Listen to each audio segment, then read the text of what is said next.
On a playground court today in San Jose or Sunnyvale or Mountain View, a young girl is bouncing a basketball, playing a game she loves, not even pondering why the local gymnasiums are full of so many talented and eager girls.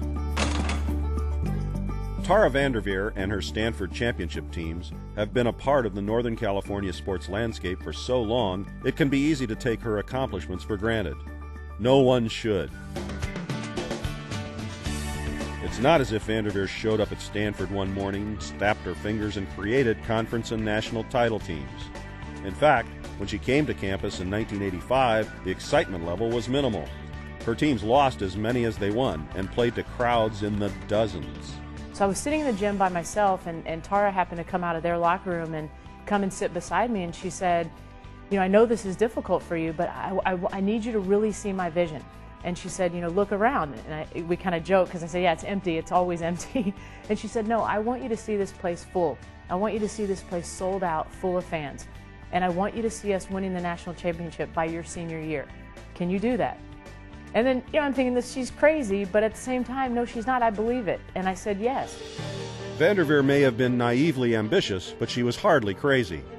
She had been a driven personality and basketball junkie during her youth in upstate New York, her undergraduate years at Indiana, and early head coaching jobs at Idaho and Ohio State. But at Stanford, with Title IX blossoming, she cooked up the perfect hoop stew, recruiting motivated and smart players and teaching them to never settle for being just motivated and smart.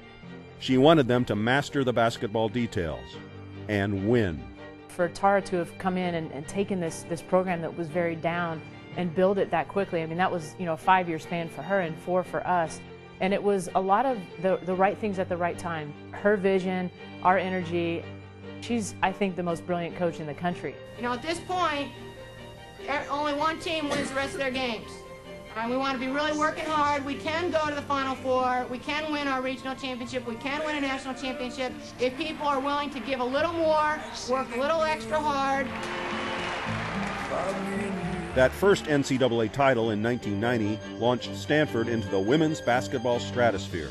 The Cardinal won another national championship 2 years later and began a run that has included 21 conference titles and 10 Final Four appearances.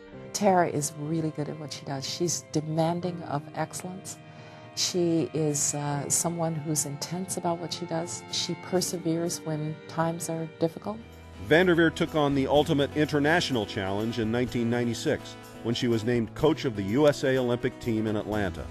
She took a year's leave of absence from Stanford and assembled a group of women who had gained great individual acclaim as college and professional players, but needed to mesh as a team.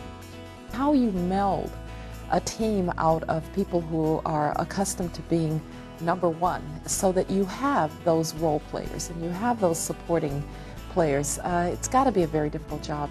She really took us to another level, and we were undefeated that whole 18 months we were together, and it was an incredible time.